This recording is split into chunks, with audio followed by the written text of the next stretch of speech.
شب قدر اور اس کی فضیلت۔ رمضان المبارک کی راتوں میں سے ایک رات شب قدر کہلاتی ہے، جو بہت ہی قدر و منزلت اور خیر و برکت کی حامل رات ہے۔ اس رات کو اللہ تعالیٰ نے 1000 مہینوں سے افضل قرار دیا ہے۔ 1000 مہینے کے 83 برس 4 ماہ بنتے ہیں، یعنی جس شخص کی یہ ایک رات عبادت میں گزری، اس نے 83 برس 4 ماہ کا زمانہ عبادت میں گزار دیا، اور 83 برس کا زمانہ کم از کم ہے، کیونکہ خیر من الف شہر کہہ کے اس امر کی طرف اشارہ فرمایا گیا ہے کہ اللہ کریم جتنا زائد اجر عطا فرمانا چاہے گا عطا فرما دے گا۔ اس اجر کا اندازہ انسان کے بس سے باہر ہے۔ شب قدر کی یہ رات کیوں عطا ہوئی؟ اس رات کے عطا کیے جانے کا سب سے اہم سبب نبی اکرم صلی اللہ علیہ وسلم کی اس امت پر شفقت اور آپ کی غم خواری ہے۔ مطاع امام مالک رحمۃ اللہ علیہ میں ہے کہ جب رسول پاک صلی اللہ علیہ وسلم کو سابقہ لوگوں کی عمروں پر آگاہ فرمایا گیا، تو آپ نے ان کے مقابلے میں اپنی امت کے لوگوں کی عمر کو کم دیکھتے ہوئے یہ خیال فرمایا کہ میری امت کے لوگ اتنی کم عمر میں سابقہ امتوں کے برابر عمل کیسے کر سکیں گے۔ جب اللہ تعالیٰ نے آپ کے مقدس دل کو اس معاملے میں معمول و پریشان دیکھا، تو پس آپ صلی اللہ علیہ وسلم کو لیلۃ القدر عطا فرما دی، جو 1000 مہینے سے افضل ہے۔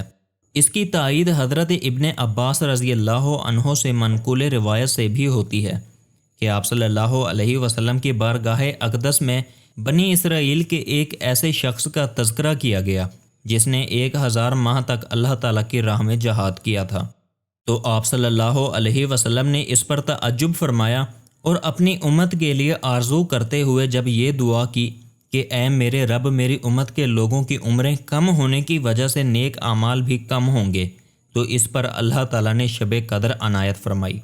ایک اور روایت یہ بھی ہے کہ ایک مرتبہ نبی اکرم صلی اللہ علیہ وسلم نے صحابہ کرام کے سامنے مختلف شخصیات حضرت ایوب، حضرت زکریا، حضرت یوشع کا تذکرہ کرتے ہوئے فرمایا کہ ان حضرات نے 80 سال اللہ تعالیٰ کی عبادت کی اور پلک جھپکنے کے برابر بھی اللہ تعالیٰ کی نافرمانی نہیں کی۔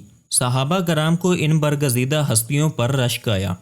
امام قرطبی لکھتے ہیں کہ اسی وقت جبرائیل علیہ السلام آپ صلی اللہ علیہ وسلم کی بارگاہ اقدس میں حاضر ہوئے اور عرض کی، اے محمد مصطفیٰ صلی اللہ علیہ وسلم، آپ کی امت کے لوگ ان سابقہ لوگوں کی 80 سالہ عبادت پر رشک کر رہے ہیں، تو آپ کے رب نے آپ کو اس سے بہتر عطا فرما دیا ہے۔ اس پر رسول خدا صلی اللہ علیہ وسلم کا چہرہ اقدس فرط مسرت سے چمک اٹھا۔ چنانچہ حضور صلی اللہ علیہ وسلم کی طفیل یہ کرم فرمایا کہ اس امت کو لیلۃ القدر عنایت فرما دی اور اس کی عبادت کو 80 نہیں بلکہ 83 سال 4 ماہ سے بڑھ کر قرار دیا۔ امت محمدی صلی اللہ علیہ وسلم کی خصوصیت۔ لیلۃ القدر فقط آپ صلی اللہ علیہ وسلم کی امت کی خصوصیت ہے۔ امام جلال الدین سیوطی حضرت انس رضی اللہ عنہ سے نقل کرتے ہیں کہ رسول خدا صلی اللہ علیہ وسلم نے فرمایا، یہ مقدس رات اللہ تعالیٰ نے فقط میری امت کو عطا فرمائی ہے۔ سابقہ امتوں میں سے یہ شرف کسی کو بھی نہیں ملا۔ پہلی امتوں میں عابد کسے کہا جاتا تھا؟ مفسرین کرام لکھتے ہیں کہ پہلی امتوں میں عابد اسے قرار دیا جاتا تھا جو 1000 ماہ تک اللہ تعالیٰ کی عبادت کرتا، لیکن نبی اکرم صلی اللہ علیہ وسلم کے صدقہ میں اس امت کو یہ فضیلت حاصل ہوئی، وہ ایک رات کی عبادت سے اس سے بہتر مقام حاصل کر لیتی ہے۔ سابقہ امتوں کا عابد وہ شخص ہوتا جو 1000 ماہ تک اللہ تعالیٰ کی عبادت کرتا تھا، لیکن اس کے مقابلے میں اللہ تعالیٰ نے اس امت کے افراد کو یہ شب قدر عطا کر دی، جس کی عبادت اس 1000 ماہ سے بہتر قرار دی گئی۔ گویا یہ عظیم نعمت بھی سرکار دو عالم صلی اللہ علیہ وسلم کی غلامی کے صدقے میں امت کو نصیب ہوئی ہے۔ فضیلت شب قدر احادیث کی روشنی میں۔ سیدنا ابو ہریرہ رضی اللہ عنہ سے مروی ہے کہ آپ صلی اللہ علیہ وسلم نے فرمایا، جس شخص نے شب قدر میں اجر و ثواب کی امید سے عبادت کی، اس کے سابقہ گناہ معاف کر دیے جاتے ہیں۔ اس ارشاد نبوی میں جہاں لیلۃ القدر کی ساعتوں میں ذکر و فکر، عبادت و اطاعت کی تلقین کی گئی ہے، وہاں اس بات کی طرف بھی متوجہ کیا گیا ہے کہ عبادت سے محض اللہ تعالیٰ کی خوشنودی مقصود ہو، ریا کاری اور بدنیتی نہ ہو، پھر یہ کہ آئندہ عہد کرے کہ برائی کا ارتکاب نہیں کروں گا، چنانچہ اس شان کے ساتھ عبادت کرنے والے بندے کے لیے یہ رات مصدر مغفرت بن کر آتی ہے۔ حضرت سیدنا انس رضی اللہ عنہ سے مروی ہے کہ رمضان المبارک کی آمد پر ایک مرتبہ آپ صلی اللہ علیہ وسلم نے فرمایا، یہ جو ماہ تم پر آیا ہے اس میں ایک ایسی رات ہے جو 1000 ماہ سے زیادہ افضل ہے۔ جو شخص اس رات سے محروم رہ گیا گویا وہ سارے خیر سے محروم رہا، اور اس رات کی بھلائی سے وہی شخص محروم رہ سکتا ہے جو وقتاً محروم ہو۔ ایسے شخص کی محرومی میں وقتاً کیا شک ہو سکتا ہے جو اتنی بڑی نعمت کو غفلت کی وجہ سے گنوا دے۔ جب انسان معمولی باتوں کے لیے کتنی راتیں جاگ کر گزار لیتا ہے تو 80 سال کی عبادت سے افضل عبادت کے لیے چند راتیں کیوں نہیں جاگ سکتا۔ حضرت انس رضی اللہ عنہ سے روایت ہے کہ رسول خدا صلی اللہ علیہ وسلم نے لیلۃ القدر کی فضیلت بیان کرتے ہوئے فرمایا، شب قدر کو جبرائیل امین فرشتوں کے جھرمٹ میں زمین پر اتر آتے ہیں اور اس شخص کے لیے دعائیں مغفرت کرتے ہیں جو کھڑے بیٹھے کسی حال میں بھی اللہ تعالیٰ کو یاد کر رہا ہو۔ اسی بات کو سورۃ القدر میں ان الفاظ کے ساتھ بیان کیا گیا ہے، اترتے ہیں ملائکہ اور جبرائیل امین اس رات میں اپنے رب کے حکم سے۔ شب قدر کو مخفی کیوں رکھا گیا؟ اتنی اہم اور بابرکت رات کے مخفی ہونے کی متعدد حکمتیں بیان کی گئی ہیں۔ ان میں سے چند یہ ہیں۔ دیگر اہم مخفی امور، مثلاً اسم اعظم، جمعے کے روز قبولیت دعا کی گھڑی کی طرح اس رات کو بھی مخفی رکھا گیا۔ اگر اسے مخفی نہ رکھا جاتا تو عمل کی راہ مسودہ ہو جاتی اور اسی رات کے عمل پر اتفاق کر لیا جاتا۔ ذوق عبادت میں عام کی خاطر اس کو اشکار نہیں کیا گیا۔ اگر کسی مجبوری کی وجہ سے کسی انسان کی وہ رات رہ جاتی تو شاید اس صدمے کا ازالہ ممکن نہ ہوتا۔